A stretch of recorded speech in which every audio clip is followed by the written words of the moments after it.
दोस्तों, आप लोगों का उत्साह देख के आज हमारा मेक इंडिया नंबर 1 कैंपेन का पहला कार्यक्रम है और युवाओं का जोश देख के मुझे पूरा विश्वास है कि जिस मिशन पे हम लोग निकले हैं पूरे देश के 130 करोड़ लोगों को जोड़ने के लिए, कि हमारा भारत बहुत जल्दी नंबर 1 बन के रहेगा। आजादी के 75 साल मना रहे हैं हम लोग खूब हर्षोल्लास के साथ। सबके हाथ में तिरंगा है, पूरे देश के अंदर लोग गलियों में निकल रहे हैं, अपने अपने तरीके से 75 साल आजादी के मना रहे हैं। लेकिन एक प्रश्न मन में उठता है, कई लोग ये प्रश्न पूछते हैं कि आप भारत को आजाद हुए 75 साल हो गए, इन 75 सालों में कई देश ऐसे हैं जो हमसे आगे निकल गए, कई देश ऐसे हैं हमारे बाद आजाद हुए वो हमसे आगे निकल गए। सिंगापुर हमारे से 15 साल बाद आजाद हुआ, आज हमसे आगे निकल गया। जापान सेकेंड वर्ल्ड वॉर में पूरी तरह से ध्वस्त हो गया था, आज वो हमसे आगे निकल गया। जर्मनी सेकेंड वर्ल्ड वॉर में पूरी तरह से ध्वस्त हो गया था, वो हमसे आगे निकल गया। हमारे में क्या कमी है जी? हमारे में कोई कमी है क्या? भारत के लोग सबसे इंटेलिजेंट लोग हैं दुनिया के। मैं हमेशा कहता हूं, जब भगवान ने पृथ्वी पे इंसान बनाया तो सबसे इंटेलिजेंट लोग उन भगवान ने भारत में पैदा किए। पूरी दुनिया में कहीं चले जाओ, जितनी बड़ी बड़ी मल्टीनेशनल कंपनी है, अमेरिका की, लंदन की, फ्रांस की, यूरोप की, आपको टॉप के ऊपर 1, 2, 3 नंबर पे कहीं ना कहीं भारत का आदमी बैठा हुआ मिल जाएगा। हमारे देश के लोग इतने इंटेलिजेंट हैं, फिर भारत पीछे क्यों रह गया? प्रश्न उठता है कि नहीं उठता है?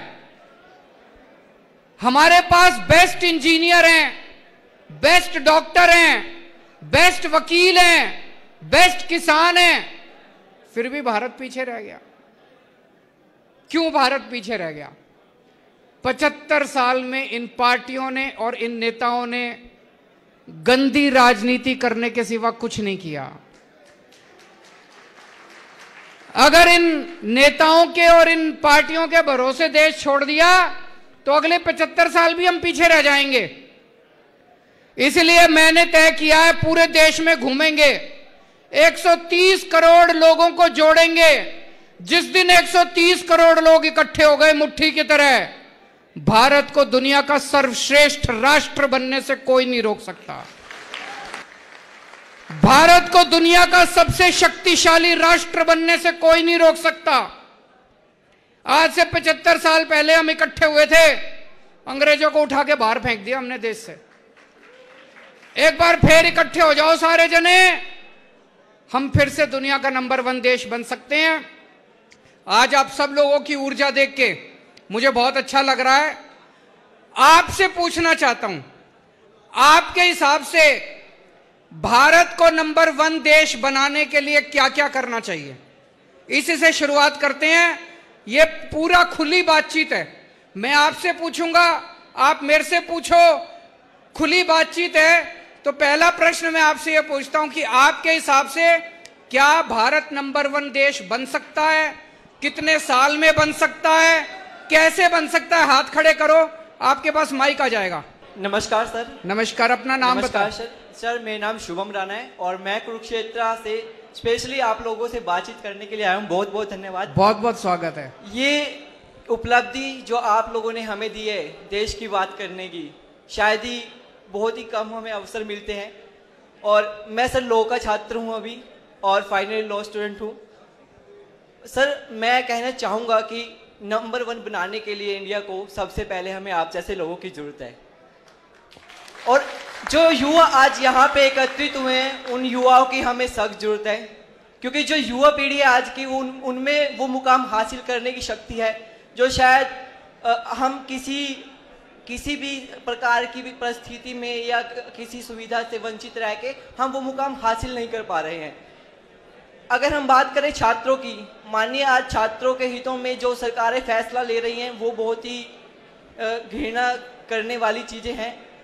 मैं इकोनॉमिकल वीकर सेक्शन से आता हूँ। मानिए मेरे पिताजी किसान हैं और घर में कोई अन्य आय का साधन नहीं है और मुझे स्टडी करने में बहुत ही तकलीफों का सामना करना पड़ता है। आप अभी कॉलेज में हो? जी सर। कौन से कॉलेज में? सर मेरा भारत कॉलेज ऑफ लॉ है सर, कुरुक्षेत्र यूनिवर्सिटी से एफिलेटेड है बबैन में। और सर हमें जो अधिकार दिया गया था 10% रिजर्वेशन का, हरियाणा में उसको भी 5% दिया जा रहा है, जबकि संविधान के उल्लंघन में ऐसा किया जा रहा है। सर मैं कहना चाहूँगा कि छात्रों के लिए बड़ी बड़ी योजनाएं जो ये लेके आते हैं उनको धरती पे, उनको जमीनी स्तर पे लागू किया जाए और ऐसे ही देश नंबर 1 आगे बन सकता है और युवा आगे बढ़ सकते हैं। बहुत बहुत धन्यवाद। बहुत अच्छी बात है। भारत माता की। इन्होंने कहा शिक्षा बहुत जरूरी है, अभी उस पर लंबी चर्चा करेंगे। और कोई? माइक देते जाइए, माइक पकड़ाते जाइए।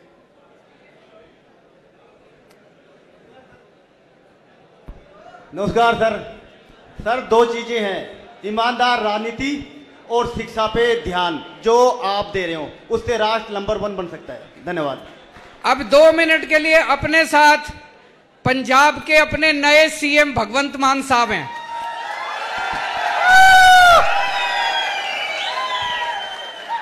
अब इनके विचार सुनेंगे, फिर आपके विचार सुनेंगे।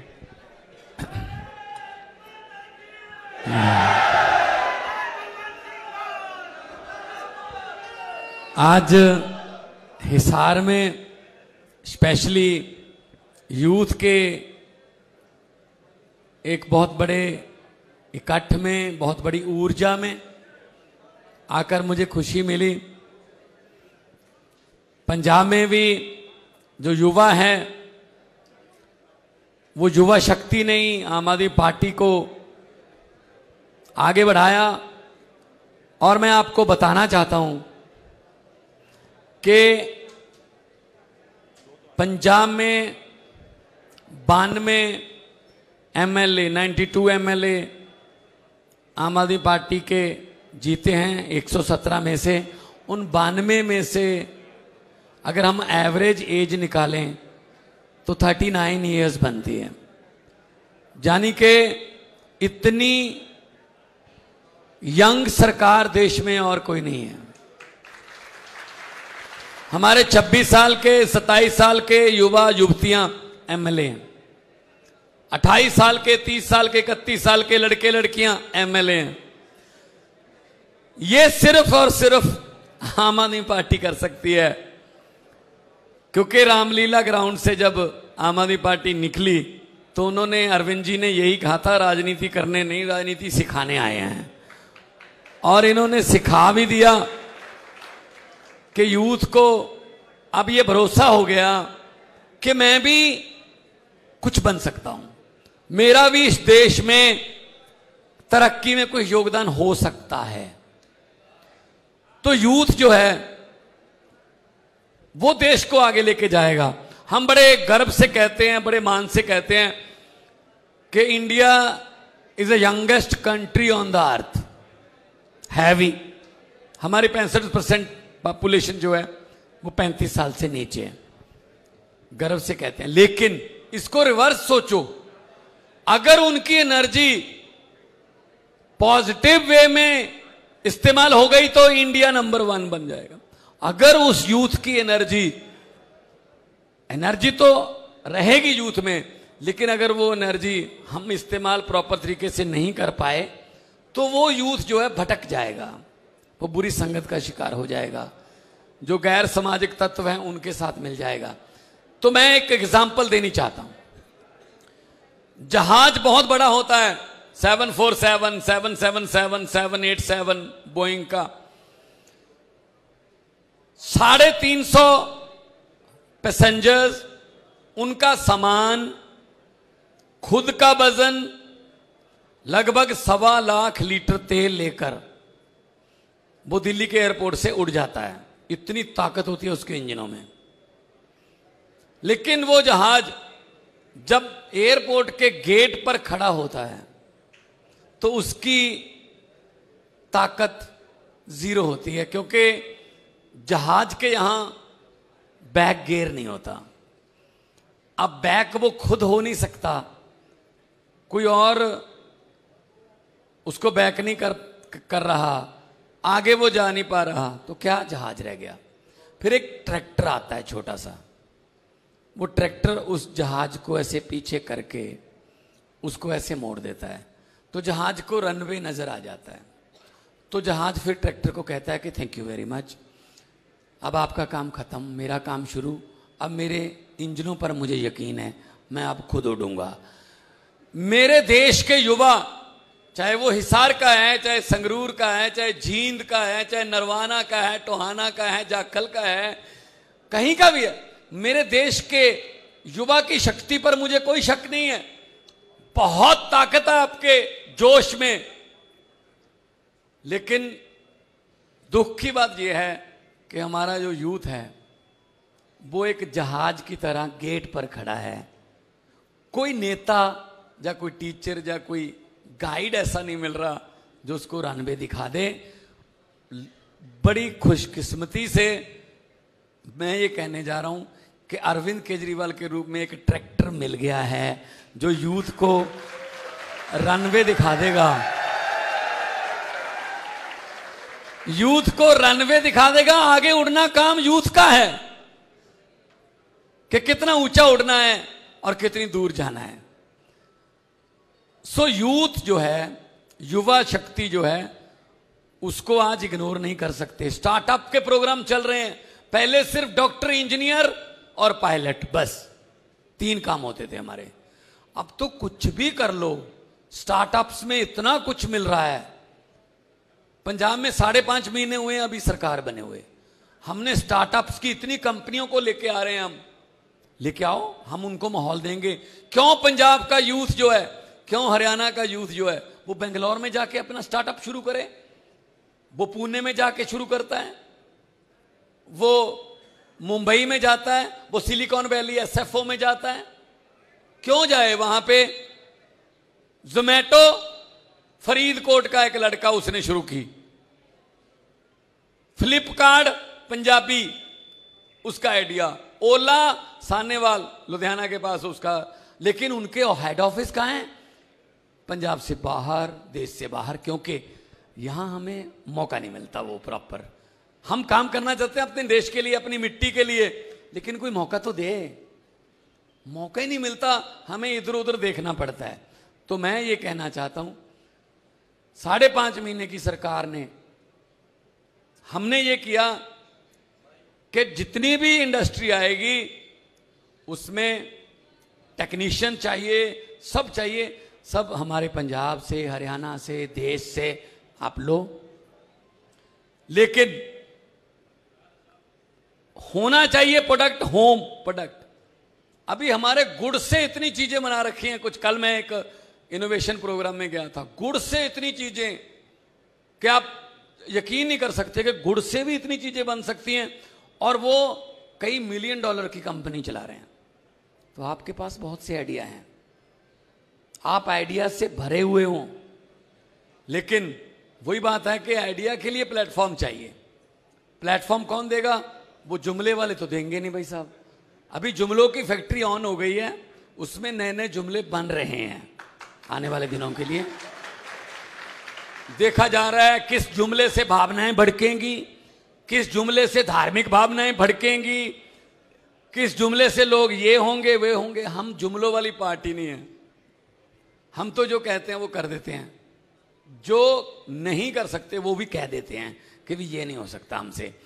मैं 2020 में जब मैं एमपी था संगरूर से, तो 2020 की इलेक्शन आई, 2 महीने इलेक्शन में थे, तो मैंने अचानक टीवी ऑन किया, दिल्ली में था मैं, तो एक आदमी आके ये बोला, और मेरे रोंगटे खड़े हो गए। मेरे होशो हवास में कभी किसी नेता ने ऐसा नहीं बोला, और ऐसा बोलने के लिए हिम्मत चाहिए, जिगरा चाहिए। एक आदमी आके ये बोल रहा है कि जी मेरे पिछले 5 साल के काम अगर आपको अच्छे लगे तो वोट दे देना दिल्ली वालों, वरना मुझे वोट ना देना। वो आदमी कौन था? अरविंद केजरीवाल। अब ये बोलने के लिए बहुत बड़ा जिगरा चाहिए, वरना ये क्या कहते हैं दूसरे, 5 साल और दीजिए, एक मौका और यार। हम 5-5 साल देते थक गए, ये 5 साल मांगते थके नहीं है। तो हम खुद आगे बढ़ेंगे, हमें कौन रोकता है? हम आगे बढ़ेंगे, हम सिस्टम को चेंज करेंगे। यही आज के जो प्रोग्राम है, आज शुरू हुआ है make India number 1। India number 1 बहुत सी चीजों में हो सकता है, लेकिन वैसे ही बस ऐसे सिस्टम में घिर चुका है कि हम चाहते हैं चलो यार विदेश चलते हैं, ब्रेन ड्रेन हो रहा है, नहीं होना चाहिए। जो मैं ये कहता हूं, अगर आप कोई काम दिल से करोगे ना, वो बात आगे जाती है। अगर आपने कुछ मन में मंजिल आपने बना ली कि मैं यहां पहुंचना है, तो पहुंच जाओगे। अगर आप डावाडोल हो, पता नहीं चल रहा इधर जाएं, कल इनकी मशहूरी होगी इधर जाएं, वो कुलदीप बिश्नोई की तरह, है ना, तो मतलब एक जगह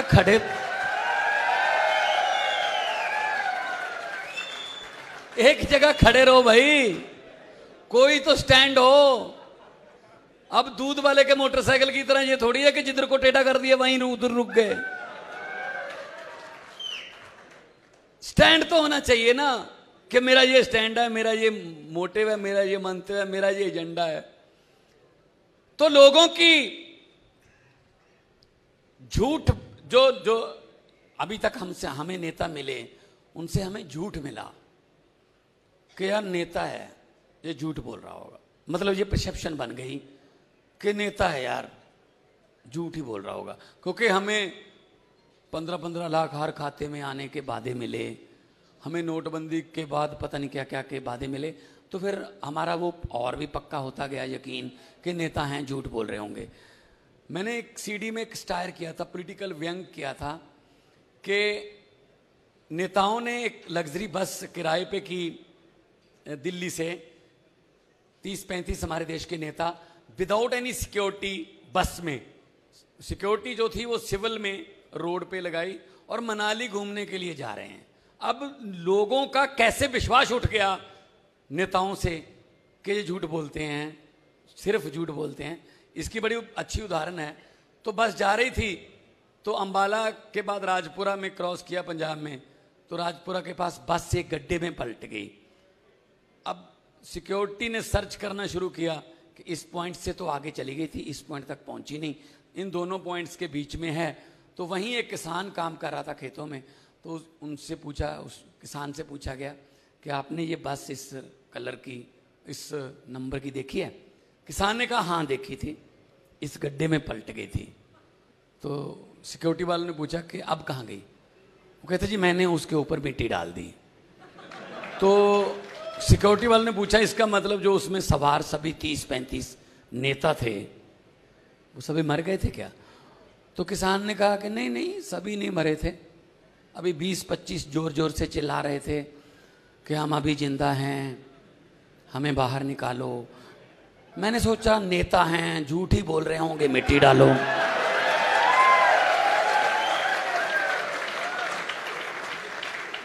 हम ये मानने के भी तैयार नहीं है कि ये जिंदा है, झूठ बोल रहे होंगे, जिंदा नहीं है। तो ये चीज बदलने के लिए आम आदमी पार्टी आई है। यहां पर कोई कलाकार है, यहां पर कोई वकील है, यहां पर कोई आईएएस का स्टूडेंट है जिसने यूपीएससी का तैयारी करनी है, यहां पर डॉक्टर भी हैं, यहां पर समाज से हर एक आदमी इकट्ठा होकर आ रहा है।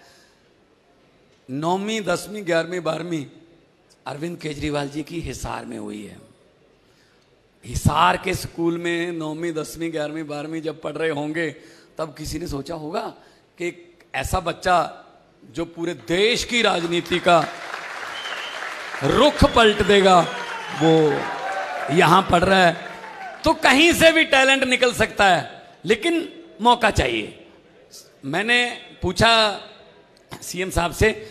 मैंने कहा जी तो उस समय फिर पढ़ाई कैसी थी? कहते हिसार जिले में मैं एक ही था जो आईआईटी में जिसने आईआरएस क्लियर किया।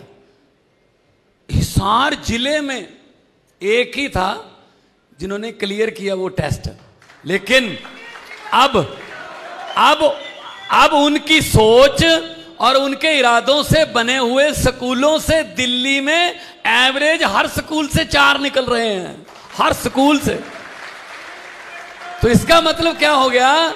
इसका मतलब यह हो गया कि अगर अच्छी सोच, सच्ची नीयत आगे आ जाए तो आप लोगों को ऊंचा उड़ने से कोई नहीं रोक सकता। हुकूमत वो करते हैं जिनका दिलों पर राज होता है। यूं कहने को तो मुर्गे के सर पे भी ताज होता है। Thank you very much. Thank you. अब आप लोगों से कुछ सुनना चाहेंगे, जो लोगों ने हाथ खड़े किए थे। हमारा देश कैसे आगे बढ़ सकता है, शिक्षा का क्या ऐसा देश जिसमें बहुत बड़े स्तर के ऊपर बच्चे अशिक्षित हों, क्या वो देश आगे बढ़ सकता है? नहीं बढ़ सकता। क्या ऐसा देश जहां पे बहुत बड़े तबके को अच्छी स्वास्थ्य सेवाएं ना मिलें, क्या वो देश आगे बढ़ सकता है? नहीं बढ़ सकता। तो आप लोगों से सुनना चाहेंगे आपके विचार, और मैं भी बीच बीच में हम लोग। हाँ बच्चे। जय हिंद सर, मेरा नाम अंजलि कादर है। मैं पंडित नेकीराम कॉलेज से सिर्फ और सिर्फ आपसे एक क्वेश्चन पूछने आई हूँ। सबसे पहले आपका मैं बहुत दिल से आभार करती हूँ कि आपने मुझे ये मौका दिया। सर, एक देश नंबर 1 तभी बन सकता है जब एक देश की बेटी नंबर 1 बने। क्योंकि सर हमें एक सिक्योरिटी की जरूरत होती है जब हम अपने घर से बाहर निकलते हैं। सर, हम अपने माँ बाप को कह के कि हम बाहर निकल रहे हैं और हमें वहाँ पे सिक्योरिटी नहीं मिल रही कि हमारे हो रहे हैं ये, तो सर ये जरूर होना चाहिए सर। बिल्कुल बिल्कुल सर, ये बात हमारे दिल की बात है। मैं सहमत हूँ। ये इनके दिल की बात इन्होंने अपनी नहीं, बल्कि जितनी बेटियाँ आज अपने घर से कॉलेज के लिए निकलती है, किसी काम के लिए निकलती है, उनके माँ बाप को इतनी चिंता रहती है कि पता नहीं सुरक्षित वापस आएगी क्या। बच्चियों को इतनी चिंता रहती है कि हम सुरक्षित वापस जा पाएंगे क्या। इसी वजह से कई बेटियां आगे पढ़ने या नौकरी करने से वंचित रह जाती हैं। अगर हम अपनी बच्चियों को सुरक्षा नहीं दे सकते तो फिर लानत है ऐसी सरकारों के ऊपर, लानत है ऐसे सिस्टम के ऊपर। यहां पे मैं कोई राजनीति नहीं कर रहा, इसमें सारे पूरे सिस्टम की बात है कि आज 75 साल के बाद जब हमारी बेटी घर से बाहर निकलती है, वो अपने आप को सुरक्षित महसूस क्यों नहीं करती? क्या हम अपने सिस्टम को दुरुस्त नहीं कर सकते? कर सकते हैं। जब भगवंत जी की सरकार बनी थी पंजाब के अंदर, हम घर घर में जाके यही बोलते थे कि ऐसा क्यों है कि उनको सुरक्षा नहीं मिलती। ऐसा इसलिए होता है क्योंकि जब एसपी की, डीएसपी की, आईजी की, डीआईजी की, इनकी ट्रांसफर पोस्टिंग होती है तो उसमें पैसे चलते हैं। जब उसमें पैसे चलते हैं, कोई पैसे देके एसपी बनेगा, कोई पैसे देके डीएसपी बनेगा, तो फिर वो तो बलात्कारी के साथ ही जाएगा। फिर जब किसी लड़की के साथ छेड़खानी होगी तो वो बलात्कारी से पैसे लेके पैसे निकालेगा अपने। जब से ये बने हैं, एक भी ट्रांसफर पोस्टिंग में, पुलिस की एक भी ट्रांसफर पोस्टिंग में पंजाब में पैसे नहीं चलते। जाके पूछ लो किसी से भी। अगर हमारा सिस्टम ईमानदार होगा, अगर हमारी पुलिस ईमानदार होगी, मजाल जो किसी बेटी के साथ कुछ हो जाए। और कोई कुछ कहना चाहते हैं?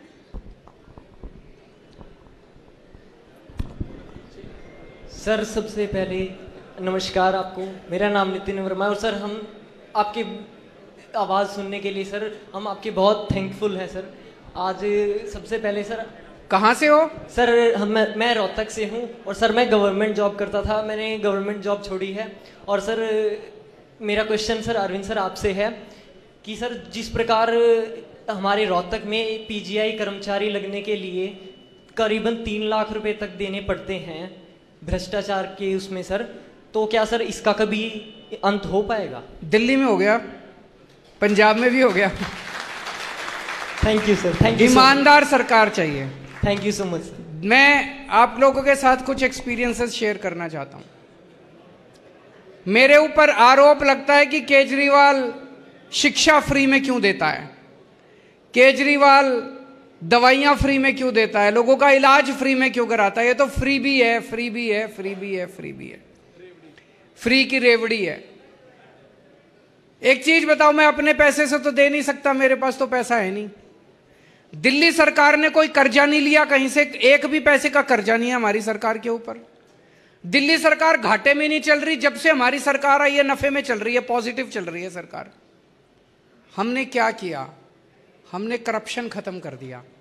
करप्शन खत्म करके पैसे बचने लगे, पैसे बचने लगे, उससे नए नए स्कूल बनवा दिए, बच्चों की शिक्षा मुफ्त कर दी, सबका इलाज मुफ्त कर दिया।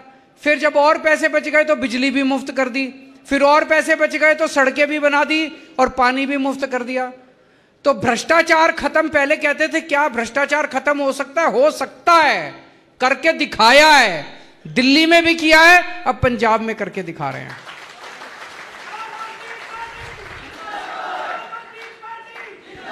मैं आपसे पूछना चाहता हूं एक चीज,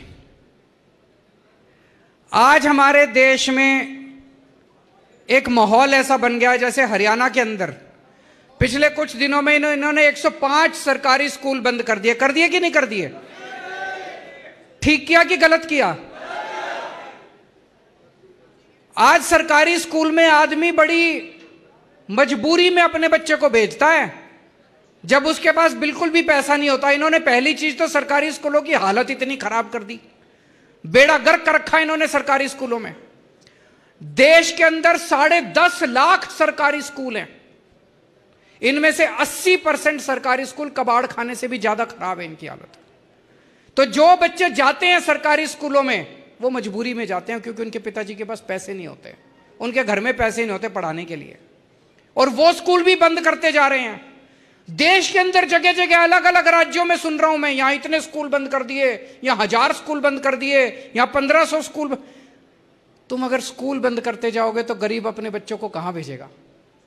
और अगर गरीब अपने बच्चों को पढ़ाएगा नहीं, आज देश में 18 करोड़ बच्चे सरकारी स्कूलों में जाते हैं, 18 करोड़। ये 18 करोड़ बच्चे तो अनपढ़ रह जाएंगे। अगर ये 18 करोड़ बच्चे अनपढ़ रह गए तो देश दुनिया का नंबर 1 देश बन सकता है? नहीं बन सकता। हमें अपने बच्चों के लिए, चाहे गरीब का बच्चा हो चाहे अमीर का बच्चा हो, हमें अपने बच्चों के लिए अच्छी शिक्षा का इंतजाम करना पड़ेगा। करना चाहिए कि नहीं करना चाहिए? और शिक्षा फ्री होनी चाहिए। दुनिया का कोई भी डेवलप्ड कंट्री उठा के देख लो, अमेरिका उठा के देख लो, लंदन उठा के देख लो, जापान उठा के, हर देश ने अपने बच्चों के लिए अच्छी शिक्षा का इंतजाम करा था। गरीब के लिए भी अमीर के लिए भी उन्होंने अच्छी शिक्षा का इंतजाम करा था, इसलिए वो अमीर बने। हम जब तक अपने बच्चों के लिए अच्छी शिक्षा का इंतजाम नहीं करेंगे, हम अमीर देश नहीं बन सकते, गरीब के गरीब रह जाएंगे। आज दिल्ली के अंदर हमने करके दिखाया है। ये कहते थे सरकारी स्कूल चल नहीं सकते, इसलिए सरकारी स्कूल बंद कर दो, प्राइवेट में भेज दो अपने बच्चों को, सरकारी स्कूल बंद कर दो। हमने दिल्ली में सरकारी स्कूल ठीक करके दिखा दिए। आपने देखा, जाके देखे दिल्ली के अंदर? दिल्ली में सरकारी स्कूल इतने शानदार कर दिए, पिछले साल 4 लाख बच्चों ने अपने प्राइवेट स्कूलों से नाम कटा के सरकारी स्कूल में भर्ती हुए हैं। अमीर लोग भी अब अपने बच्चों को सरकारी स्कूलों में भेज रहे हैं। इस बार 450 बच्चे हमारे आईआईटी के अंदर, उनका एंट्रेंस में, जब ये भगवंत मान जी बोल रहे थे, जब मैं आईआईटी में गया था उस साल मैं अकेला आईआईटी में गया था हिसार से। आज दिल्ली के सरकारी स्कूलों में से, हर सरकारी स्कूल में से 4 बच्चे आईआईटी के अंदर जा रहे हैं। अब आप सोच के देखो, एक कारपेंटर का बच्चा, लड़का, कारपेंटर 10,000 रुपए 12,000 रुपए महीना कमाता है। उसका लड़का आईआईटी के अंदर कंप्यूटर साइंस में चला गया। जब वो निकलेगा 3 लाख 4 लाख रुपए महीने की उसकी तनख्वाह होगी। तो कारपेंटर की तो जिंदगी बन गई, परिवार गरीबी से निकल गया कि नहीं निकल गया? मैं हमेशा कहता हूं, एक पीढ़ी के अंदर हम अपने देश की गरीबी दूर कर सकते हैं अगर हम अपने सारे बच्चों को अच्छी शिक्षा दे दें तो। लेकिन सारे बच्चों को अच्छी शिक्षा देनी पड़ेगी। और कोई कुछ कहना चाहते हैं?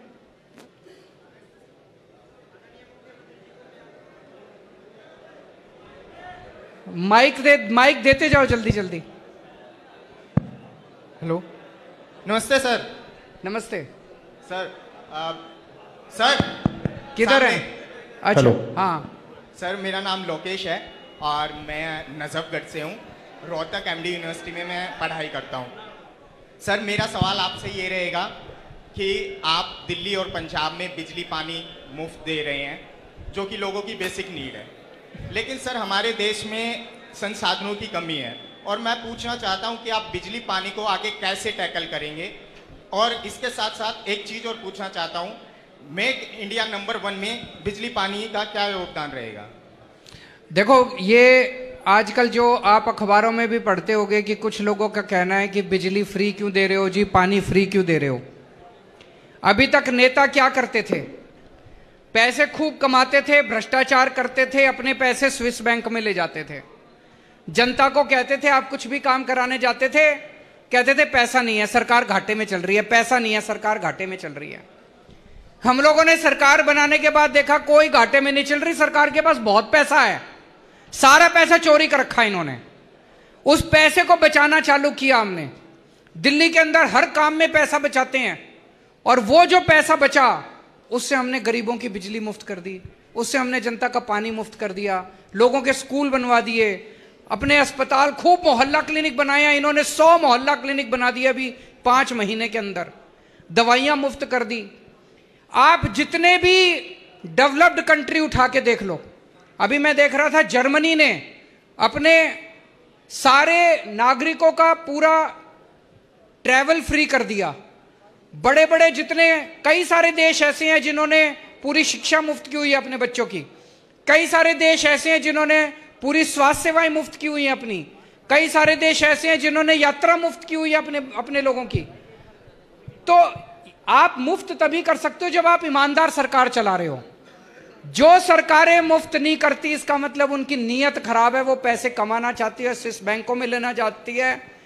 अभी दिल्ली के अंदर आपने सुना होगा, ये हमारे एमएलए खरीदने के लिए हमारी सरकार गिराने के लिए आए, 20-20 करोड़ रुपए दे रहे थे एक एमएलए को। कहां से आया जी ये पैसा? 40 एमएलए खरीदने के लिए 800 करोड़ रुपए लेके आए थे। कहां से आया ये पैसा? सरकार से ही तो निकाला इन्होंने। जो आपका टैक्स का पैसा है, पेट्रोल डीजल का पैसा है, वही तो निकाला इन्होंने। ये चोरी हम नहीं करते, एमएलए हम नहीं करते, एमएलए नहीं खरीदते, सरकारें नहीं गिराते, ईमानदारी से काम करते हैं, सारे काम होंगे। अगर ईमानदारी से होगा तभी देश आगे बढ़ेगा। मैं एक बड़ा अच्छा क्वेश्चन है आपका कि बिजली फ्री कर दी, संसाधनों की कमी है। आपको जान के ताज्जुब होगा, ये बातें हमें अंदर जाके पता चलती हैं। पंजाब में भाखड़ा डैम है, भाखड़ा नंगल डैम सुना होगा आपने, बिजली वहां से आती। आपको यकीन नहीं होगा, वैसे पंजाब में 9 रुपये यूनिट था जो हमने बंद कर दिया। अब हमने 600 unit, 300 unit per month, 600 unit तक 2 महीने का साइकिल है हमारा बिल का, वो हमने फ्री कर दिया। भाखड़ा यूनिट, भाखड़ा नंगल से सरकार को बिजली कितने की मिलती है? सरकार तो 9 रुपए बेच रही है, सरकार को बिजली कितने की मिलती है भाखड़ा नंगल से? सोच सकते हो, 9 पैसे यूनिट। 9 पैसे यूनिट को टैक्स लगा के टैक्स लगा के ये टैक्स वो टैक्स ये टैक्स 9 रुपए कर देते हैं भाई साहब। और दूसरा, आप ये मत सोचना कि अगर कोई नीरव मोदी बैंक लूट के ले गया, अगर कोई विजय माल्या बैंक लूट के ले गया, वो तो बैंक को ले गया, हमारा क्या ले गया? भैया आपका पैसा ले गया भाई। हाँ, वो कहेंगे टैक्स का पैसा, तो आप कहोगे हम तो टैक्स भरते नहीं हैं, हम तो टैक्स देते नहीं। क्यों नहीं देते? आप सुबह जगते हो, सबसे पहले माचिस, चाय बनानी है, माचिस की तीली जलाई, लाइटर जलाया, टैक्स शुरू, उसमें पत्ती डाली, टैक्स, उसमें चीनी डाली, टैक्स, उसमें दूध डाला, टैक्स, खाना खाने के लिए दही, टैक्स, आज तो दही भी टैक्स है, लस्सी पीने का दिल करता है, जीएसटी में लस्सी भी डाल दी मोदी जी ने, अभी मोबाइल फोन किया, टैक्स, मोटरसाइकिल स्टार्ट किया, डीजल पर टैक्स, घर पे आए फिर टैक्स, शाम को रात को सोते समय आप कहते हो शुक्र है अब कोई टैक्स नहीं, अब सो रहा हूं लाइट बंद करके, नहीं ऊपर पंखा चल रहा है भाई, टैक्स। आप तो टैक्स दे रहे हो 24 घंटे, आप तो सोते हुए भी टैक्स दे रहे हो, तो किसका पैसा फिर लेके गया वो? जो भी लूट के लेके गया आपका पैसा लेके गया। सो इसलिए अपने आप को हमेशा करदाता मानो कि हमारा पैसा है, हम, वो कहते हैं ना हमने क्या लेना है जी, हमने क्या लेना। अगर भगत सिंह भी ये सोच लेते हमने क्या लेना है तो फिर देश आजाद कैसे होता। राजगुरु जी ने लिखा था, आखिरी पहली और आखिरी लाइनें लिखी थी उन्होंने। राजगुरु जी ज्यादा लिखते नहीं थे, लेकिन उनको कहा गया भगत सिंह जी द्वारा और सुखदेव द्वारा कि कुछ तो लिखो।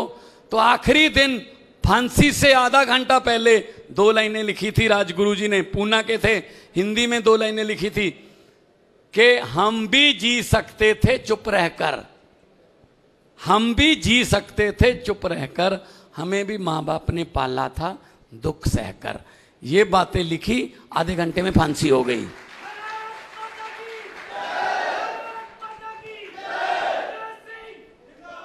देखो आप भी जी सकते हो चुप रहकर कि लूटने दो, हमने क्या लेना है। हमने क्या लेना नहीं, हमने ही लेना है, अपने देश की लूट का हिसाब लेना है और यूथ ने लेना है। Thank you.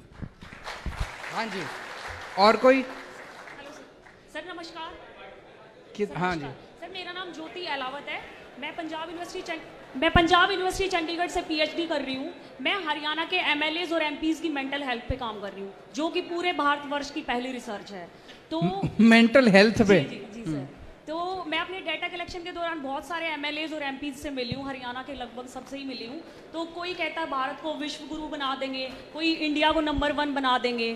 तो भारत की आज़ादी को 75 साल हो चुके हैं, तो आज तक तो इंडिया नंबर 1 नहीं बना है। तो मैं आपसे पूछना चाहती हूँ कि आपकी क्या योजनाएं हैं, क्या आपके प्लान्स हैं जो इंडिया को आप नंबर 1 बनाओगे? आपके जरिए बनाएंगे, और जब तक आप ये सोचेंगे कि केजरीवाल बना देगा तो नहीं बनेगा।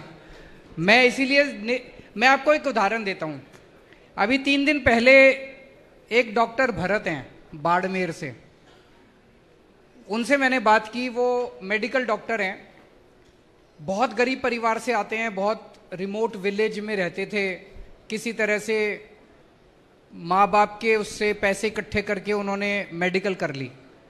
तो जब मेडिकल करी उनको बहुत तकलीफ हुई, लोन लिया, इधर उधर से पैसे नहीं थे उनके पास। मेडिकल करते करते जब वो 2nd ईयर में थे तो उन्होंने ये तय किया कि जो दूसरे गरीब बच्चे हैं मैं उनकी मदद करूंगा। उसके खुद की जेब में पैसे नहीं है और उसने कहा कि मैं मदद करूंगा। उसने 50-50 ऑर्गेनाइजेशन चालू करी, जिसमें हर साल वो 50 बच्चों को इकट्ठा करता है, गरीब बच्चों को, अनाथ बच्चों को, कई ऐसे बच्चे जिन्होंने पढ़ाई छोड़ दी 11वीं के बाद, ऐसे बिल्कुल गरीब से गरीब बच्चों को इकट्ठा करके कहता है मैं फ्री में उनको ट्यूशन देता हूं। और उसने कहीं से एक बिल्डिंग डोनेशन में ले ली, 2-4 और लोगों से डोनेशन लेके वो 50 बच्चों को वहां पे रेजिडेंशियल रखता है, उनके खाने पीने का सबका खर्चा डोनेशन से करता है। हर साल 50-50 बच्चों को लेता है। 10 साल हुए, लगभग 500 के करीब बच्चे उसने करे होंगे। 65 बच्चों को वो मेडिकल में एडमिट करवा चुका है। उन 65 में से 10 बच्चों को एम्स में, ऑल इंडिया मेडिकल के अंदर उसने एडमिट करवा दिया। जब हमारा सारा देश इकट्ठा हो जाएगा ना, 130 करोड़ लोग, भारत दुनिया का नंबर 1 देश बन जाएगा। और अगर आपने नेताओं के भरोसे छोड़ दिया, ये जिन एमपी एमएलए की आप स्टडी कर रही हो, तो कभी नहीं होने वाला। इन्होंने 75 साल खराब कर दिए और 75 साल खराब कर देंगे। हम अगर एक साथ इकट्ठे हो गए तो इन नेताओं को भी हमारी सुननी पड़ेगी। फिर सारे, जैसे मैं आपको एक उदाहरण देता हूं, भी 3 दिन पहले प्रधानमंत्री जी ने एक अच्छा ऐलान करा। उन्होंने कहा पूरे देश में 14,500 सरकारी स्कूलों को ठीक करेंगे। बहुत अच्छी बात है, 14,500 सरकारी स्कूल। मेरा यह कहना है देश में 10.5 लाख स्कूल हैं सरकारी। अभी पहली बार में 14,500 करेंगे तो ये 10 लाख सरकारी स्कूलों का तो 100 साल में भी नंबर नहीं आएगा। ऐसा क्यों नहीं कर सकते? सारी राज्य सरकारों को एक साथ लेते हैं और ये 10.5 लाख के 10.5 लाख स्कूलों को एक साथ ठीक करने का प्लान क्यों नहीं बनाते? बना सकते हैं। हमने दिल्ली के अंदर हमने सारे स्कूल एक साथ ठीक कर दिए। मान साहब ने कसम खाई है अगले 5 साल में पंजाब के सारे स्कूल ठीक कर देंगे। अगर 5 साल में हम 2 राज्यों के स्कूल ठीक कर सकते हैं तो केंद्र सरकार 5 साल में पूरे देश के सारे 10.5 लाख स्कूल तो ठीक कर ही सकती है। अब वॉर मिशन पे काम करना पड़ेगा, युद्ध स्तर के ऊपर काम करना पड़ेगा, तब आगे बढ़ेगा। लेकिन काम आपने करना पड़ेगा। आप अगर नेताओं से सोचोगे ये भारत को नंबर 1, उन्होंने कोई इंटरेस्ट नहीं है। वो तो ये देखेंगे उनके दोस्त को दुनिया का नंबर 1 अमीर आदमी कैसे बनाया जाए। Thank you sir.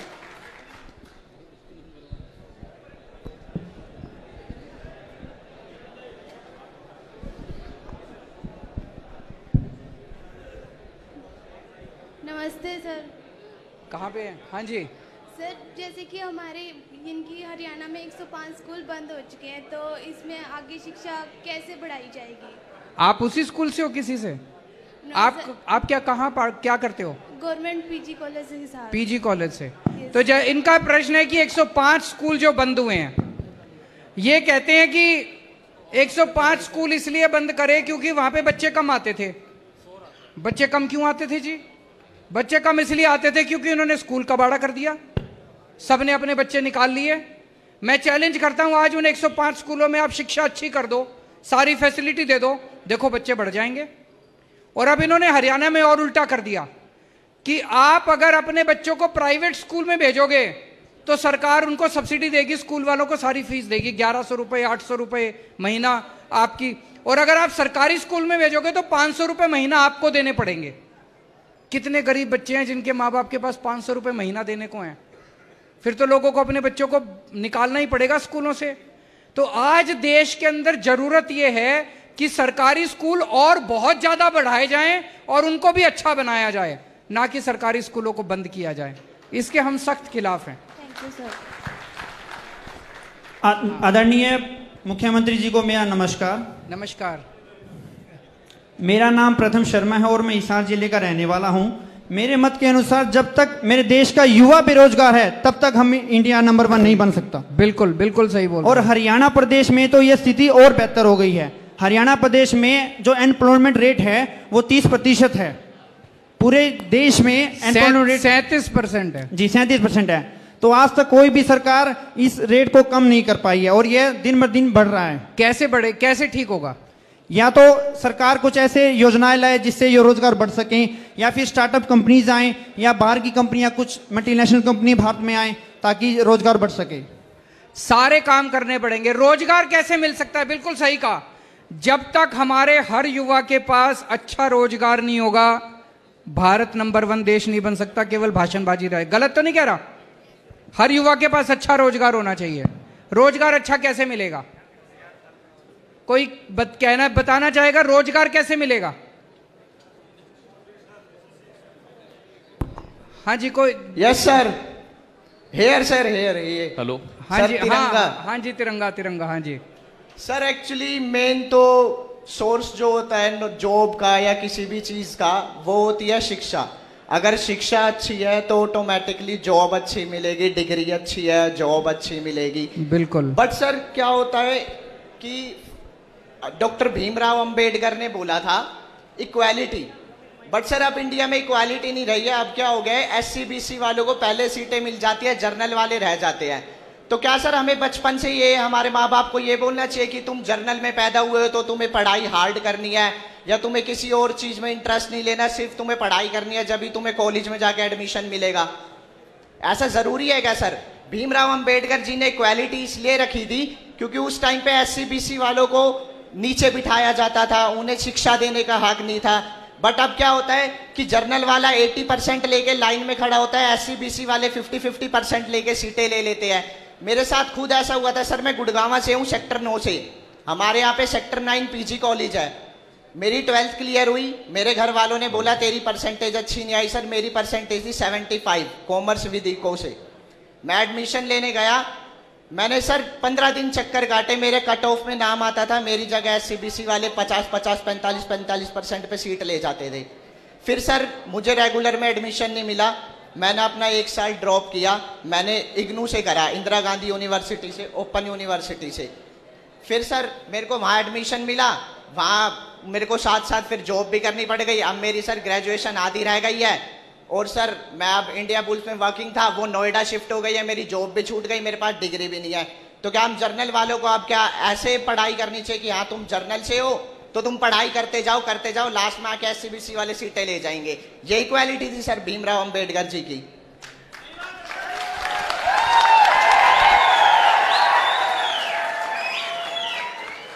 एक तो ये अवधारणा कि आज एससीज के साथ बुरा बर्ताव नहीं होता देश भर में, रोज हमें अलग अलग देश के कोने कोने से सुनने को मिलता है कि किस तरह से आज भी उनके साथ किस तरह से बहुत बुरा बर्ताव किया जाता है। सोशल उस पे मीडिया में भी कई सारे ऐसे वीडियो आते हैं, सोशल मीडिया पे ऐसे कई सारे देखने को मिलता है, पढ़ने को मिलता है। आप लोगों ने भी पढ़ा होगा कि देश के कोने कोने में किस तरह से आज भी 21वीं सदी, जैसे एक उदाहरण है, एक आईपीएस ऑफिसर था राजस्थान का, वो बता रहा था, बोला जी मैं आईपीएस में हो गया, मेरी शादी थी, शादी के वक्त उसके गांव के अंदर सारे इकट्ठे हो गए, बोले अगर तू घोड़ी पे चढ़ा तो देख लियो तेरे को घोड़ी पे नहीं चढ़ने देंगे। ये अभी कुछ 1 साल पहले की बात है। आईपीएस ऑफिसर एससी समाज का, उसकी शादी थी, आईपीएस करने के बाद उसको घोड़ी पे नहीं चढ़ने दिया। बोला जी ये तो मैं आईपीएस था तो मैं सारी पुलिस मैंने इकट्ठी कर ली, पूरी गांव को छावनी बनाना पड़ा उसको घोड़ी पे चढ़ाने के लिए। आज भी हमारे देश के अंदर स्थिति काफी खराब है। तो पहली चीज तो मैं ये कहना चाहता हूं कि ये जो रिजर्वेशन किया गया वो इसलिए किया गया, जो सदियों से जो एक इनइक्वालिटी चली आ रही थी वो बराबरी का हक देने के लिए, ताकि सब बराबर उस पे आ सकें। दूसरी चीज, ये जो हमारी एक मेंटालिटी बन गई है, पढ़ने के बाद नौकरी, पढ़ने के बाद नौकरी, पढ़ने के बाद नौकरी, ये अंग्रेज जो सिस्टम छोड़ के गए थे, मैकॉले का सिस्टम था 1830-1840 के अंदर। मैकॉले ने अंग्रेजों ने एक ऐसा सिस्टम, पहले देश के अंदर कोई नौकरी नहीं ढूंढता था, सारे अपना अपना काम करते थे। ये मैकॉले एक सिस्टम बना के गया था कि बीए करोगे, बीकॉम करोगे, एलएलबी करोगे, फलाना करोगे, उसके बाद नौकरी चाहिए। सारे अंग्रेजों के पास नौकरी मांगने जाते थे, अंग्रेजों के यहाँ क्लर्क बन जाते थे हम सारे। 1947 में हमने एक बहुत बड़ी गलती करी, हमने देश का शिक्षा व्यवस्था हमने नहीं बदली, अंग्रेजों की शिक्षा व्यवस्था आज भी कायम है। दिल्ली के अंदर हमने एक प्रयोग किया है, आतिशी जी यहां खड़ी हैं, ये उस दिल्ली के सिस्टम का जो एजुकेशन सिस्टम है उसका बहुत बड़ा इसमें इनका योगदान है। दिल्ली में 11वीं और 12वीं के बच्चों को, मेरे पास अभी एग्जाम्पल नहीं है, नहीं तो आपके रोंगटे खड़े हो जाते जब मैं आपको उदाहरण देता। 11वीं और 12वीं के बच्चों को हम बिजनेस करना सिखाते हैं कि आप नौकरी, हम उनके दिल के अंदर कूट कूट के भरते हैं बच्चों के कि आपको नौकरी मांगने वाला नहीं बनना, नौकरी देने वाला बनना है। हम हर बच्चे के दिमाग में ये डालते हैं कि जब तू स्कूल से निकलेगा, कॉलेज से निकलेगा, तू कम से कम 2 लोगों को नौकरी देगा, नौकरी मांगेगा नहीं, कसम खा। उनको बिजनेस करना सिखाते हैं। सरकार की तरफ से हर बच्चे को 2-2 हजार रुपए दिए जाते हैं, सरकार देती है 2-2 हजार रुपए, और उसको कहते हैं इससे बिजनेस कर। आपको लगेगा 2 हजार रुपए में क्या बिजनेस होता है, मेरे को भी शुरू में लगा, ये इन लोगों ने पूरा ये प्लान बनाया था, लेकिन अब जो नतीजे आ रहे हैं, 2 हजार रुपए इस बच्चे को मिले, 2 हजार इस बच्चे को, 2 हजार इस बच्चे को। अब ये कुछ 8 बच्चे, 10 बच्चे, 20 बच्चे इकट्ठे हो सकते हैं। तो मान लो 8 बच्चे इकट्ठे हुए और उन्होंने अपनी टीम बना ली, 16 हजार रुपए हो गए उनके। उस 16 हजार रुपए से वो 8 बच्चे इकट्ठे होकर कोई आइडिया सोचते हैं, और क्या क्या आइडिया सोचे हैं बच्चों ने। कोई डार्क चॉकलेट बना रहा है, कोई अलार्म सिस्टम बना रहा है, कोई कुछ बना रहा है, कोई कुछ बना रहा है, और फिर वो अपने व्हाट्सएप पे, फेसबुक पे डाल के बेचना शुरू करते हैं।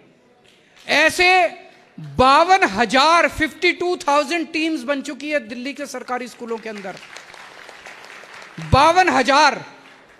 और फिर हमने उन बच्चों को बड़े बड़े इंडस्ट्रियलिस्ट से मिलवाया, इंडस्ट्रियलिस्ट के सामने इन बच्चों ने अपना अपना आइडिया पेश किया, और इंडस्ट्रियलिस्ट से उन्होंने पैसे मांगे कि इन्वेस्ट करो हमारे अंदर। सोचो, 11वीं के बच्चे, 12वीं के बच्चे बड़े बड़े करोड़पतियों के सामने प्रेजेंटेशन कर रहे हैं कि जी ये मेरा बिजनेस है, इसमें इन्वेस्ट करो। किसी टीम को 18 लाख रुपए मिल गए, किसी टीम को 20 लाख रुपए मिल गए इन्वेस्टमेंट। आज एक एक बच्चा जो 12वीं क्लास पास करके दिल्ली सरकार के स्कूल से निकल रहा है, वो ये नहीं कह रहा मेरे को नौकरी नहीं मिल रही, वो ये कह रहा मैं इतने बच्चों को नौकरी दूंगा। आज 11वीं और 12वीं के बच्चों से बात करो, वो कहता है जी मैंने 4 आदमी रख लिए अब अपने बिजनेस में, मैंने 8 आदमी रख लिए अपने बिजनेस में, नौकरी दे। एक बच्चे की कहानी बताता हूं। वो बोला जी जब मैं 10वीं में था मेरे को बड़ी टेंशन रहती थी, मैं पढ़ाई में बहुत खराब था, मेरे को लगता था मेरे को नौकरी कैसे मिलेगी, मैं बहुत टेंस रहता था, बहुत मेरी पढ़ाई बिल्कुल अच्छी नहीं थी। कहता 12वीं के बाद मेरी टेंशन सारी खत्म हो गई, पढ़ाई में जो मर्जी नंबर आए मैं अपना धंधा कर लूंगा, बिजनेस कर लूंगा, बिजनेस करना आ गया मेरे को। अब अपने को पूरे देश के अंदर बच्चों को नौकरी मांगने वाला नहीं, नौकरी देने वाला बनाना है। एक एक बच्चा जो कॉलेज से निकले, एक एक बच्चा जो स्कूल से निकले, वो ये सोच के निकले कि मैं किस तरह से अपना बिजनेस करके 4 लोगों को नौकरी दे सकता हूं। हमारा देश यही था। 1830 1840 के अंदर इन्होंने पूरा देश कबाड़ा कर दिया अंग्रेजों ने। इस मैकॉले की एजुकेशन सिस्टम को भी बदलना है। दिल्ली के अंदर एक तरफ हमने स्कूल ठीक करे हैं तो दूसरी तरफ हमने शिक्षा का कंटेंट भी बदलना चालू करा है ताकि हम अच्छा इंसान बना सकें और नौकरी देने वाला बना सकें। बाबा साहब ने भी किन हालातों में पढ़ाई की थी। सोचो, एक गरीब से गरीब परिवार से निकला हुआ वो बच्चा, गरीब परिवार से, और वो कहां चला गया?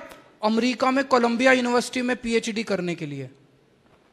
आज तो आपके पास इंटरनेट है, इंटरनेट पे देख लेते हो कोलंबिया यूनिवर्सिटी कहां है। मैं सोच रहा था उस बच्चे को बताया किसने होगा कि कोई कोलंबिया यूनिवर्सिटी भी है, और फिर आ गया लंदन से दूसरी 2-2 पीएचडी करी उसने उन दिनों के अंदर। और कोई किसी के आइडियाज? नमस्कार सर। हाँ जी सर, जय हिंद। जय हिंद। मेरा नाम नरेंद्र चौधरी, मैं फरीदाबाद से आया हूँ और एक सुझाव और एक सवाल है मेरा। सर, मैं आम आदमी पार्टी पे बहुत सारे गीत स्लोगन्स लिखता हूँ। मेरा ये मानना है कि सर देखिए, देश के हर नागरिक की सोच को बदलना बहुत ही असंभव कार्य है। बिल्कुल बदलेंगे, हर नागरिक की सोच बदलेंगे जी सर, आपके साथ मिलके बदलेंगे। सर, जब तक व्यवस्था परिवर्तन नहीं होगा तब तक कुछ नहीं बदल सकता है, और व्यवस्था परिवर्तन के लिए सर सत्ता परिवर्तन होना बहुत जरूरी है। तो हम सब युवा ये सपना देख रहे हैं कि आप 2024 में प्रधानमंत्री बने और इस देश में बदलाव करें और आगे बढ़े। साथियों, हम सब आपके साथ हैं सर। तन मन धन वचन से युवा सोशल मीडिया से टीम बनाएंगे। लेकिन मेरी एक विनती है सर कि जब आप बोलते हैं ना, सारा देश सुनता है। सोशल मीडिया पे यूट्यूब से हम सब देखते रहते हैं, आपको सुनते हैं, भगवत मान जी को भी, जो अच्छे काम आप कर रहे हैं। मीडिया जैसे जैसे चुनाव पास में आएंगे सर 2024 के, मीडिया अच्छी चीजें पब्लिश नहीं करेगा, क्योंकि आपको देखिए भगवान ने इतना ज्ञान दिया है, इतना दिमाग है, आप सारा सॉल्यूशन खुद कर देंगे। क्योंकि मैंने स्वराज, जो आपने पुस्तक लिखी थी आंदोलन के बाद, स्वराज, वो पूरी पुस्तक पढ़ी है सर। 80% तक आप समस्याओं को सर खत्म कर सकते हैं। क्यों कहते हैं ना, कोई चीज कम नहीं कर सकते लेकिन खत्म कर सकते हैं, चाहे वो रोजगार हो, कोई भी समस्या हो। मेरा बस एक ही सवाल है कि आप एक ऐसा मिशन बना दें कि ये युवा जो अभी ठाली और खाली बैठे हैं, 18 से 35 साल के करोड़ों युवा पूरे देश में, आप हर जिले में जाएं, क्योंकि 75 सालों में आजादी में ऐसा पहली बार हुआ है कि इस तरह से सवाल जवाब होते हैं। नहीं, नेता आते हैं, भाषण देते हैं और चले जाते हैं। सर, आपने राजनीति को बदला है, ये क्रेडिट आपका। लेकिन एक आखिरी बात है कि आम आदमी की आखिरी उम्मीद आप में है सर। तो भगवंत मान जी भी बहुत अच्छा पंजाब में काम कर रहे हैं, लेकिन सर हर जिले में जाएं, समय बहुत कम है। कुछ लोगों कहते हैं ना कि जितना समय है सब लगा दो, कुछ लोगों को मैं जगाता हूं, कुछ लोगों को आप जगा दो। तो साथियों, परिवर्तन हमें करना। आप प्रधानमंत्री 2014 से सर एक ही सपना है, 2014 से आपको 2024 में पीएम देखना सर, और 2035 तक इस देश को विश्व गुरु सुपर पावर बनाना सर। थैंक यू, जय हिंद। बहुत अच्छा। नमस्कार sir. Sir left side sir, front row. नमस्कार सर। हाँ जी, हाँ जी सर। सबसे पहले तो मैं बहुत ज़्यादा नर्वस हूँ, तो उसके लिए सॉरी। मेरा आपसे ये क्वेश्चन है सर कि जो make India number 1, make India number 1 हम सब बैठ के कर रहे हैं यहाँ पे, क्या वो इंसानों के लिए है केवल? हमारे और जीव हैं, जंतु हैं, हमारी गौ माता है, उन सब के लिए नहीं है सर? सबके लिए है। फिर सर हम पर्यावरण पे तो ध्यान दे ही नहीं रहे बिल्कुल भी। देना चाहिए, आप बताओ सर। देखो जितने हमारे युवा साथी बैठे हैं, सबके सब धूम्रपान इतना करते हैं, मैं सबकी बात नहीं कर रहा लेकिन बहुत ज्यादा करते हैं। तो सर गवर्नमेंट को एक पॉलिसी लानी चाहिए कि धूम्रपान बिल्कुल बंद हो जाएगा देश से। नॉन वेज है वो बिल्कुल बंद हो जाएगा, हमारा पर्यावरण बचेगा तो हम बच पाएंगे सर। तो क्या आप मुझे ये गारंटी दे सकते हो आज कि मैं नॉन वेज, पर्यावरण और मतलब ये धूम्रपान, पर्यावरण को तो नहीं सर, नॉन वेज और धूम्रपान को इनको खत्म कर दूंगा देश से? अच्छा एक चीज बताओ, जब हमने दिल्ली में सरकारी स्कूल ठीक करने चालू करे तो कुछ लोग मेरे पास आए, बोले जी एक काम करो, कानून बना दो कि सारे नेताओं के बच्चे सरकारी स्कूल में पढ़ेंगे, कानून बना दो सारे अफसरों के बच्चे सरकारी स्कूल में पढ़ेंगे, बोले जी अपने आप सरकारी स्कूल ठीक हो जाएंगे। मैंने कहा ऐसे अगर बना दिया ना तो उस क्लास में तो ठीक कर देंगे जिस क्लास में वो बच्चा जाता है, उस बच्चे को एक्स्ट्रा ट्यूशन, स्कूल ठीक नहीं होने वाले। और दूसरा मैंने कहा जबरदस्ती नहीं कर सकते किसी के साथ। मैंने कहा मैं सरकारी स्कूल इतने अच्छे कर दूंगा कि लोग खुद ब खुद अपने बच्चों को इन स्कूलों में भेजना चालू कर देंगे। आज हमारे सरकारी स्कूलों में एक ही बेंच पे जज का बच्चा भी बैठता है, आईएएस अफसर का भी बच्चा बैठता है और रिक्शे वाले का भी बच्चा बैठता है। आप लोगों ने खुद ब खुद, अफसरों ने, बड़े बड़े लोगों ने अपने बच्चों को सरकारी स्कूल में भेजना चालू कर दिया। जबरदस्ती नहीं करनी अपने को माहौल ऐसा तैयार करना है, लोगों को तैयार करना है कि वो खुद ब खुद धूम्रपान करना छोड़ दें, वो खुद ब खुद नॉनवेज करना छोड़ दें, वो खुद ब खुद जो है गलत हरकतें छोड़ दें। आप कानून जितने मर्जी बना लो, कानून बनाने से कोई नहीं छोड़ने वाला। छुप के पिएंगे, ब्लैक होएगी, उससे फायदा नहीं है। हमें समाज को बदलना है, सोच को बदलना है। बस अब आखिरी क्वेश्चन लेंगे फिर उसके बाद। जय हिंद सर। हाँ जी जय हिंद सर। सर मेरा नाम वासु है, मैं रोहतक से हूँ। हाँ जी सर आपने एक मुहिम चलाई है मेक इंडिया नंबर 1 की। 1 मिनट बैठ जाइए, बस 5 मिनट और, सब लोग बैठ जाओ, सब लोग बैठ जाओ, सब लोग बैठ जाओ प्लीज। सर आपने मुहिम चलाई है मेक इंडिया नंबर 1 की, तो इसके तहत स्पोर्ट्स में हम नंबर 1 कैसे होंगे? देश में इतना भ्रष्टाचार है, उसकी वजह से स्पोर्ट्स में बच्चे आगे नहीं जा पा रहे। बिल्कुल सही कहा आपने। 130 करोड़ लोगों का देश है और जब ओलंपिक्स की बात आती है तो गिने चुने अवार्ड आते हैं, उसी को हम सेलिब्रेट करते हैं। हमारे स्पोर्ट्स के अंदर इतना ज्यादा भ्रष्टाचार है, इतनी ज्यादा राजनीति है कि पूरा सिलेक्शन प्रोसेस गड़बड़ है। जिस तरह से भर्तियां होती हैं, जिस तरह से सिलेक्शन किया जाता है, वो सारी गड़बड़ है। 130 करोड़ लोगों के देश के अंदर हमें तो सारे मेडल जीत लेने चाहिए, ऐसा होना चाहिए। वो सिस्टम बन सकता है। अभी जैसे दिल्ली में हमने स्पोर्ट्स यूनिवर्सिटी बनाई है, उस स्पोर्ट्स यूनिवर्सिटी का मकसद ही ये है कि ज्यादा से ज्यादा ओलंपिक के अंदर मेडल जीत के लाना है। आप लोगों ने ट्रैफिक लाइट पे देखा होगा, छोटे छोटे बच्चे जब आपसे पैसे मांगने आते हैं, आप खिड़की नीचे कर देते हो और आप देखते हो वो छोटे छोटे बच्चे कलाबाजी खाते हैं, वो सर्कल के अंदर से निकल जाते हैं, जिम्नास्टिक करते हैं। अगर इन्हीं बच्चों को पकड़ के आप ओलंपिक में जिम्नास्टिक्स में भेज दो, मुझे लगता है सारे गोल्ड वोल्ड सारे हम जीत जाएंगे। पर इनको बच्चों को सिलेक्शन कौन कराएगा? इनको कोई पूछता ही नहीं है। तो हमारे देश में टैलेंट तो बहुत है, लेकिन हमारे देश में वो टैलेंट जो है उसको रिकॉग्नाइज नहीं किया जाता। इस व्यवस्था को ठीक करना पड़ेगा। अब मैं मान साहब से कहता हूं अपने क्लोजिंग रिमार्क्स देंगे। स्पोर्ट्स की जहाँ तक बात है, बहुत अच्छा सवाल था। और पंजाब में हमने बड़ी देर के बाद स्कूलों की स्पोर्ट्स जो है उसको शुरू किया है। जिम्नास्टिक, बॉक्सिंग, ऊंची छलांग, दौड़ और नेटबॉल, नेशनल लेवल की कबड्डी, कुछ ऐसे स्पोर्ट्स हैं जो हम भूल गए। सिर्फ एक ही खेल है, मैं उसका किसी खेल का मैं विरोधी नहीं हूं, मैं खुद बहुत बड़ा स्पोर्ट्स लवर हूं। सिर्फ एक ही खेल चलती है, गांव में भी वही चलती है।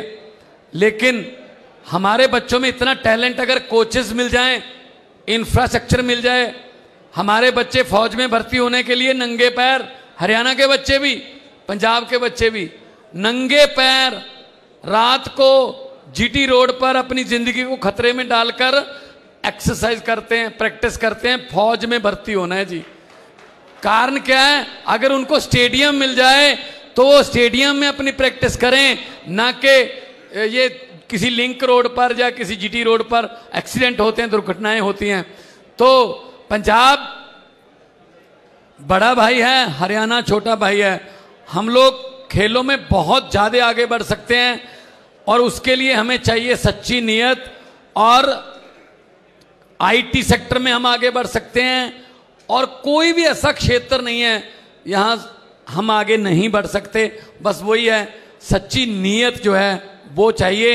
ये जो भ्रष्टाचारी है ना, इनको बोल देना अरविंद केजरीवाल जी हिसार में आए थे, इनको बोल देना भगवंत मान भी साथ में थे, इनको बोल देना भ्रष्टाचारियों को कि वो ये कह के गए हैं जितने मर्जी इकट्ठे कर लो पैसे, हीरे, मोती, मगर ख्याल इतना रहे कफन पे जेब नहीं होती, सब कुछ यही रह जाएगा। आप लोग हमारा साथ दीजिए, देश को बनाने में साथ दीजिए, देश को नंबर 1 बनाने में हमारा साथ दीजिए। और मुझे आपके उत्साह से आज लग रहा है कि कोई भी ऐसा नहीं होगा जो आज 10-10, 15-15 लोगों को जाके ये नहीं बताएगा कि आज तुमने एक ऐसा प्रोग्राम मिस कर दिया जिसमें राजनीति नहीं थी, जिसमें सिर्फ ये था कि देश को नंबर 1 कैसे बनाना है।